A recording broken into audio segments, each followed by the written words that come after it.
Hello, this is Matt on the Moon Lambeau channel, and XRP can't stop, won't stop, playa. Take a look at this headline from crypto media outlet U Today. Ripple hires ex-MasterCard high-profile executive to expand RippleNet adoption in Europe. And by the way, we are talking specifically, yes, about RippleNet, but also about on-demand liquidity, which does utilize XRP as a bridge currency. And as it turns out, and this is very positive news, I wasn't sure what to expect, frankly, with the SEC going after Ripple, how that potentially could have impacted on-demand liquidity corridors outside the United States, but on-demand liquidity transactions up substantially. I will share with you the specifics in this video. Also, 214 million XRP on the move by Ripple and other top exchanges. Want to talk about that. And then there's also this headline from you today. Ripple ledger picked by SBI and Hamamatsu Iwata Bank for international remittances. And so there's a major Japanese bank setting up remittance, all with the power of RippleNet. And methinks on-demand liquidity ultimately going to be a core component of this. And so despite what is happening with the SEC going after Ripple, Ripple continues to grow their client base, and on-demand liquidity is growing globally outside of any quarter that touches the United States, of course, which is not Ripple's fault because, frankly, with the SEC going after Ripple, all the exchanges halting the trading of XRP, the liquidity has dried up. Not good for a product that's called on-demand liquidity. If there's no liquidity for XRP, you can't use the damn thing. But I do believe that it will be back to business as usual in any corridor touching the United States once all this legal nonsense is over. But nonetheless, this is a great video highlighting how things do continue to grow. If you're like me and you agree that utility matters and will win the day ultimately, that this is going to be, this is the video for you. This is all positive news. But I do want to be clear, I don't have a financial background of any kind. I am not offering financial advice, and you definitely should not buy or sell anything because of anything that I say or write. I'm just an enthusiast who likes making YouTube videos about Ripple and XRP and crypto, just as a fun hobby, but that's all that's going on here. And so, who is this mysterious ex-MasterCard a high-profile executive? It is none other than Cindy Young, who tweeted out the following, linking to a Ripple article. I'm going to touch on a few parts of this article that I find fascinating also, but here's what Cindy tweeted. My first tweet in years is a good one. After 15 plus years in traditional financial institutions, I've joined industry leader Ripple as managing director of Europe. Making the jump to crypto was a no-brainer. This tech is driving the future of finance, and I'm excited to get started. And so you got to think about this too. So to anybody that's concerned that Ripple is going to cease to exist, fine, technically nothing is certain here. And maybe they're all doomed because things could go terribly with the SEC versus Ripple. I don't believe that. First of all, I don't think they're going to go well, and I'm not convinced that Ripple would be dead even if it did go not so hot for them. And I've articulated why in previous videos, so that's not the purpose of me mentioning that.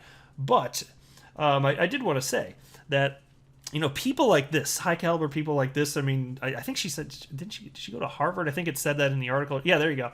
Harvard alum, like people of this caliber, they're not going to jump ship from wherever they are and their nice job to go to Ripple if it's not a company that's going to exist in a year. You know what I mean? Like, I just don't get the sense. So for everybody out there, and think about it, and so that matters. You might be like, well, yeah, but that's Ripple. That's not XRP. Yes, true. But XRP is at the core of Ripple's business model, and you better believe that new employees coming on board are aware of that. I don't know how they could not be. It's very clear that XRP is at the core of everything that Ripple is doing. And so to me, this is just another indicator everything it should bode well for Ripple and XRP. And so here you go. Today, Ripple is thrilled to announce the appointment of Cindy Young as managing director of its European operations. In the midst of rapid growth, Cindy will oversee strategy and champion the expansion of Ripple's global financial network technology, RippleNet, which delivers financial solutions that enable customers to easily run and scale their business. And so if you jump down here a little bit, this is where it gets super interesting to me. Here you go. They have this little subheading. RippleNet continues to scale in Europe with 250% on-demand liquidity transaction growth. And so I'm sitting here wondering, because like, what would the numbers be like for any corridor touching the United States? Because you may be aware, and in case you're not, I'll drop the science on you. But the two most important corridors to Ripple, which are effectively dead for now anyway, it would be from the United States to Mexico, and then there's another one from the United States to the Philippines. And those are the largest one. Well, the biggest one was the one that touches Mexico, but it's effectively squashed for now. And it's not Ripple's fault. What are you going to do if there's no liquidity with your exchange partners? What are you going to do? But it does make me wonder what the numbers for the United States, the corridors that touch the United States, would be. Like, how up would like the U.S.-Mexico corridor be? How many new corridors would have been opened this year that touched the United States? We can only imagine here, but look what happens to the rest of the world in terms of adoption. When the SEC is not coming after them, well, because they can't, obviously, it's Europe. But Europe is a critical market for Ripple and has experienced tremendous transaction and customer growth.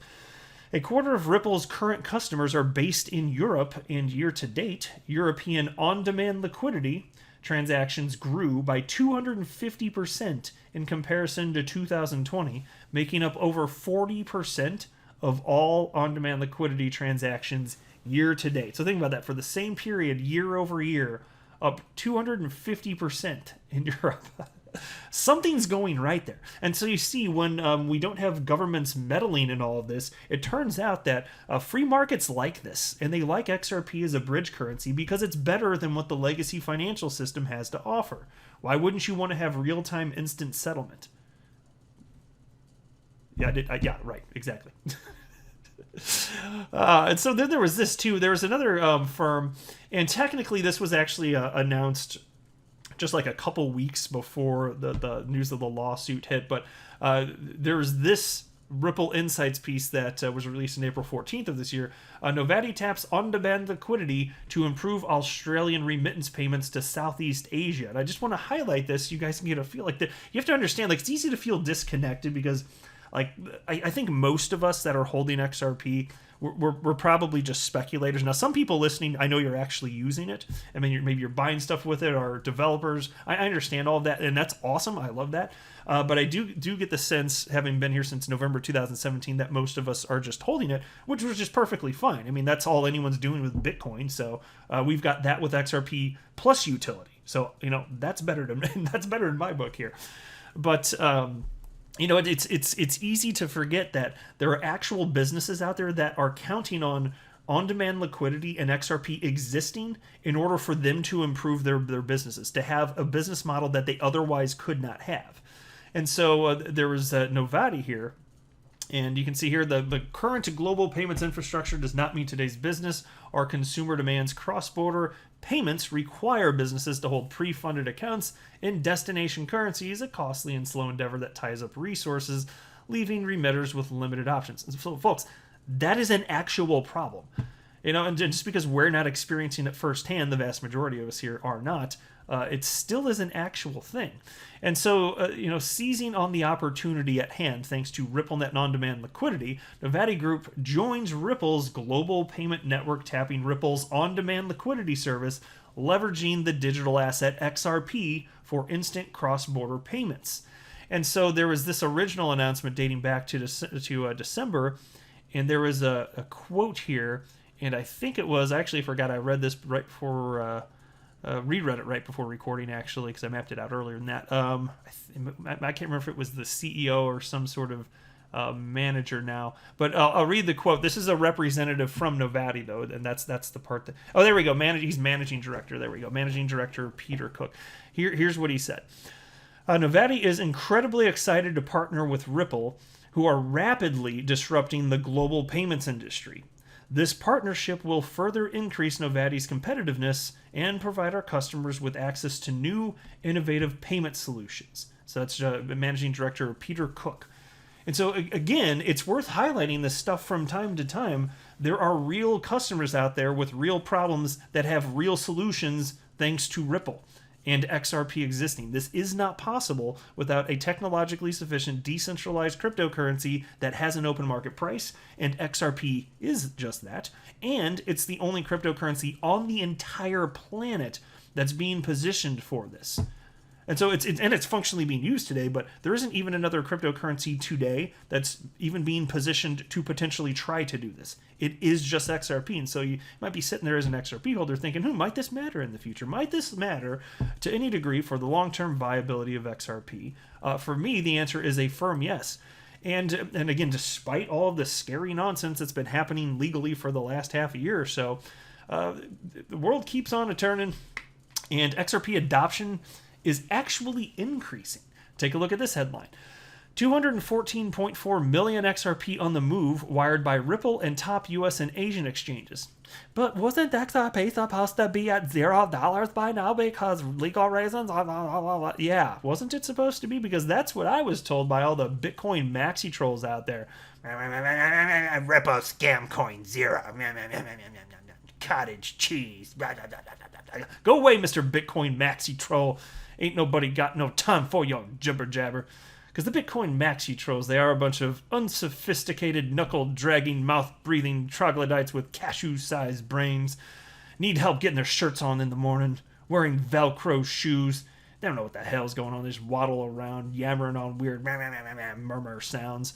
That's what they're doing. They're supposed to go to zero, but instead we're seeing increased volume in general and increased price. And yes, the crypto market's pulled back over the last 6 weeks or so. Well, what do you know? XRP wasn't supposed to do that according to the Bitcoin maxi trolls. It was supposed to go to zero. But what do you know? It's actually moving in tandem with the market still, and that part hasn't changed. And so here you can see, according to data published by the aforementioned crypto tracking platform, over the past 7 hours, Ripple and the world's largest digital exchanges transferred a staggering 214.4 million XRP worth $146 million. Well, what do you know? So it's not going away. Color me surprised. And here's more adoption. From you today, Ripple Ledger picked by SBI and Hamamatsu Iwata Bank for international remittances. In a press release published today, SBI Remit, a subsidiary of SBI FinTech Solutions, which is part of the SBI Group and a major Ripple partner in Japan, has announced that it will be collaborating with major Japanese bank Hamamatsu Iwata Bank to build a RippleNet-based international remittance platform. And so it is good to see that there are banks around the planet out there still that don't give a damn what nonsense is happening in the United States. I do like seeing that. Now, because I'll say this too. The reason I was worried, and I understand that from a jurisdiction perspective, other countries just shouldn't give a damn.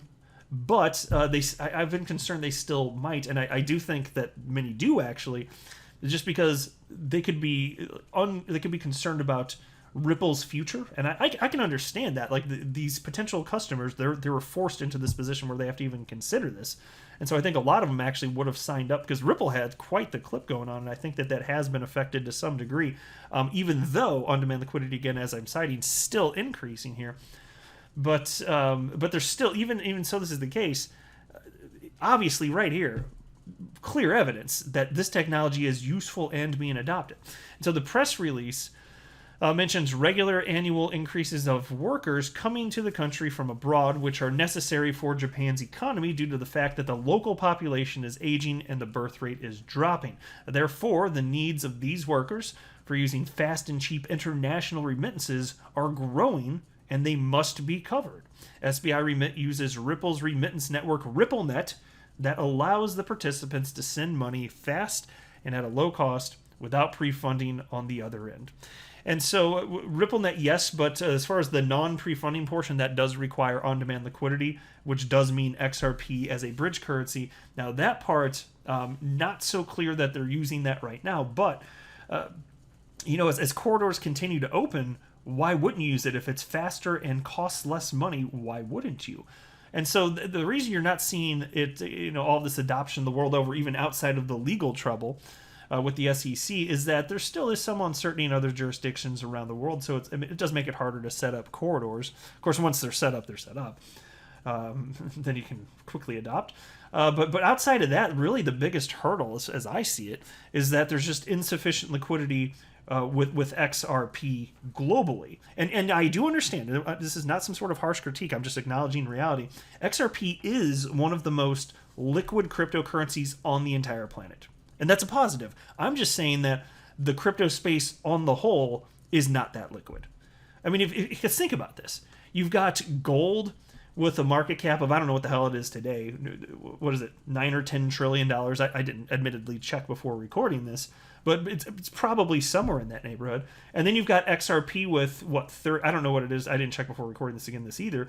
But XRP's market cap is what, 30 or 40 billion probably at today's prices, versus gold at 9 or 10 trillion, versus Bitcoin at, I don't know what it is now, but Bitcoin got up to what, about 1.2 trillion, right?